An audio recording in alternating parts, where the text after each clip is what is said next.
तो अभी ये हमारा थर्ड टॉपिक है इस चैप्टर का इलेक्ट्रिसिटी का। और अभी तक हमने जो भी है कि इलेक्ट्रिसिटी क्या होती है, ठीक है, कैसे इंट्रोडक्शन ऑफ इलेक्ट्रिसिटी क्या है, इलेक्ट्रिसिटी है क्या, उससे रिलेटेड एक्सपेरिमेंट्स कौन कौन से हैं, कंडक्शन इंडक्शन क्या होता है, ये सारे हमने देख लिए थे, ठीक है। फिर इलेक्ट्रिक पोटेंशियल डिफरेंस वगैरह हमने देख लिया है, इलेक्ट्रिक करंट वगैरह हमने देख चुके हैं, सर्किट डायग्राम देख चुके हैं, इससे रिलेटेड सिंबल्स वगैरह हम लोग देख चुके हैं, बेसिक सर्किट डायग्राम्स देख चुके हैं। अभी हमारा थर्ड टॉपिक आता है ओम्स लॉ। ओम्स लॉ क्या कहता है, इसके बारे में अब हम जानेंगे, ठीक है। ओम्स लॉ एक्चुअली क्या बताता है कि ये रिलेशनशिप बताता है, किसके बीच में रिलेशनशिप बताता है, relationship between the current and potential difference, ठीक है। ये पोटेंशियल डिफरेंस और करंट के बीच में क्या बताता है, रिलेशनशिप क्या है। अगर कांस्टेंट टेम्परेचर अगर हम कैरी करते हैं, अगर हम एक कांस्टेंट टेम्परेचर पे किसी कंडक्टर के अंदर करंट को फ्लो कराते हैं, क्या कराते हैं, करंट को फ्लो कराते हैं, तो वो क्या होगा, डायरेक्टली प्रोपोर्शनल होगा किसके, पोटेंशियल डिफरेंस के अक्रॉस द एंड्स, ठीक है, यहाँ पे और यहाँ पे। तो सिंपल भाषा में कहें कि I is directly proportional to V। I यहाँ पे करंट है और V यहाँ पे क्या है, पोटेंशियल डिफरेंस है। और we can see that V is directly proportional to I। Voltage भी क्या होगा, करंट के प्रोपोर्शनल होगा, जो कि यहाँ पे आप देख सकते हो। इस प्रोपोर्शनैलिटी के साइन को हटाने के लिए हम क्या करते हैं कि V की प्रोपोर्शनल हटा करके हम क्या लिख देते हैं, रेजिस्टेंस यहाँ पे ला देते हैं। R क्या रिप्रेजेंट करता है, resistance. For what, resistance of a conductor, जो कि दिखाता है किसी कंडक्टर के अंदर कोई ना कोई रेजिस्टेंस होता ही है। वो क्या करता है, करंट को अपोज करता है कि करंट उसके अंदर से बहने ना पाए, ठीक है, इलेक्ट्रॉन्स का मूवमेंट ना, ठीक है। तो अगर मैं बात करूं यहाँ पे, तो जो रेजिस्टेंस होता है वो बेसिकली क्या होता है, वोल्टेज और करंट का रेशियो होता है, या इन दोनों के रेशियो को ही हम क्या बोलते हैं, रेजिस्टेंस बोलते हैं। तो V हो गया हमारा पोटेंशियल डिफरेंस, I हो गया हमारा इलेक्ट्रिक करंट, और R हो गया क्या, रेजिस्टेंस। V को हम यानी पोटेंशियल डिफरेंस को, वोल्टेज को V से दिखाते हैं, करंट को हम A से दिखाते हैं, जिसको हम एम्पियर बोलते हैं, और ओम के लिए सिंबल, रेजिस्टेंस का SI यूनिट ओम होता है, ठीक है। कमिंग टू द कंक्लूजन, अगर कंक्लूजन की बात करें, कंक्लूजन क्या है, पहला कहता है कि the current is directly proportional to the potential difference, that means V in sorry I is directly proportional to V। Second point कहता है कि the current is inversely proportional to the resistance, और V is equal to, sorry, V is directly proportional to I। अभी हमने पीछे देखा है कि V equal to I R होता है, V equal to I R होता है। अगर मैं वापस से आऊं और यहाँ पे वोल्टेज को कांस्टेंट कर दूं, क्या कर दूं, वोल्टेज को कांस्टेंट कर दूं, तो इनवर्सली प्रोपोर्शनल हो जाएगा कि नहीं हो जाएगा, करंट रेजिस्टेंस के इनवर्सली प्रोपोर्शनल हो जाएगा। तो वही चीज कह रहा है।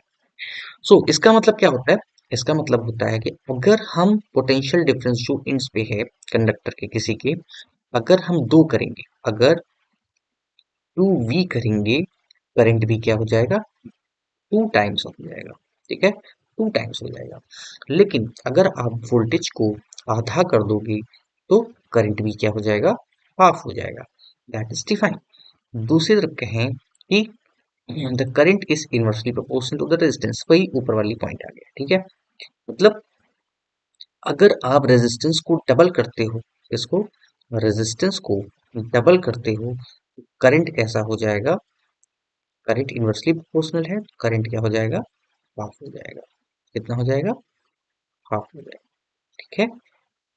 अगर आप अगर आप क्या करते हो, रेजिस्टेंस को कम करते हो, तो करंट बढ़ जाएगा, ठीक है। तो potential difference across the end and conductor resistance होता है। तो ये दो फैक्टर पर डिपेंड करता है, जो स्ट्रेंथ होता है किसी इलेक्ट्रिक करंट का, वो दो गिवन क्या कहते हैं, दो गिवन कंडीशंस पर डिपेंड करता है, that is a potential difference across the ends of the conductor, और रेजिस्टेंस ऑफ द कंडक्टर, ठीक है। कि अगर कंडक्टर का रेजिस्टेंस कम होगा तो इलेक्ट्रिक करंट जाहिर सी बात ज्यादा होगा, अगर इलेक्ट्रिक रेजिस्टेंस ज्यादा होगा तो करंट कम रहेगा। बस इतना सही टॉपिक था, और इससे रिलेटेड एक ग्राफ है, तो वो भी हम देख लेते हैं, दैट इज दिस। इसमें दिखाई दे रहा है कि, इसमें दिखाई क्या दे रहा है कि हमको वी सॉरी, कि जैसे मान लो कि, अगर मान लो कि ये मान ले कि हम क्या है, हर एक दूसरी लाइन वन को रिप्रेजेंट करती है। ये वन हो गया, एक एक कैप है, दो हो गए, ये तीन हो गया, ये चार हो गया हमारा, ये 5 हो गया, ठीक है। फिर इस तरीके से ये करंट को रिप्रेजेंट करता है, मतलब एम्पेयर में, ठीक है, 1 एम्पेयर, 2 एम्पेयर, 3 एम्पेयर। फिर वोल्टेज ले लेते हैं, 1 वोल्ट, ठीक है, 2 वोल्ट, 3 वोल्ट, 4 वोल्ट, ऐसे, ठीक है। देखो कि जो ये ग्राफ बनेगा, जो ये ग्राफ बनेगा, वैसे यहाँ पे तो नहीं बनना है, ठीक ठीक, ठीक है। बट इसको एक एक लाइन और नीचे होती तो ये ग्राफ यहाँ बनता कुछ ऐसे, ठीक है। फिर आपने बढ़ाया, फिर ये ग्राफ ऐसे चलता, फिर आपने बढ़ाया, फिर ग्राफ कैसे चलता। एक मिनट देना मुझे, ये दो हो गया ना, अच्छा तीन, तीन मैंने गलत मार्क कर दिया, सॉरी, तीन यहाँ पे होगा, ठीक है। तो तीन यहाँ पे हो जाता, एक मिनट देना, हाँ सॉरी, ये हो जाता, हाँ ये हो जाता, एक्चुअली बहुत छोटा सा ग्राफ है तो उसमें थोड़ा सा मार्क करने में दिक्कत हो रही है, ठीक है। तो कुछ लाइन हमारी ऐसे जाती है, इसमें सीधा दिखाई दे रहा है, ऐसे ही ग्राफ बनता है, ठीक है। सीधा ही ग्राफ बनता है, एकदम यूनिफॉर्म, ठीक है, लीनियर जिसको बोलते हैं, ठीक है। ऐसा ही जाता जाता है, ये कांस्टेंट। जैसे इसका कहने का मतलब है कि जैसे जैसे हम करंट बढ़ाएंगे, ठीक है, जैसे जैसे हम करंट बढ़ाएंगे, वैसे वैसे क्या होता जाएगा, वोल्टेज बढ़ता जाएगा, ठीक है। और जैसे जैसे आप वोल्टेज बढ़ाओगे, वैसे वैसे क्या होगा, करंट भी बढ़ता जाएगा, ऐसे ऐसे, ठीक है। अगर आप ग्राफ में बनाओगे वैसे आ जाएगा, एक आप कॉन्कॉर्डिनेट कॉन्कॉर्ड लोगे तो आ जाएगा, ठीक है। इतना सही टॉपिक रखते हैं इसको। फिर आगे हम देखेंगे रेजिस्टेंस के बारे में, कि रेजिस्टेंस क्या है, ठीक है, उससे रिलेटेड जो भी, और इसके अलावा फिर इस टॉपिक को कंक्लूड करने के बाद हम कुछ क्वेश्चंस भी देखेंगे जो प्रीवियस ईयर वाले क्वेश्चंस वगैरह आए थे, ठीक है, उनको भी देख लेंगे। So if you like my video, if you like my content, then support me as a like और सब्सक्राइब। और अगर अच्छा लगता है तो ठीक है, अगर कुछ बुरा या कुछ कमी दिखाई देती है तो डू लेट मी, आप कमेंट कर सकते हो नीचे, आप बता सकते हो कि और सजेशंस दे सकते हो कि कैसे इसको और बेटर बनाया जा सके, ठीक है।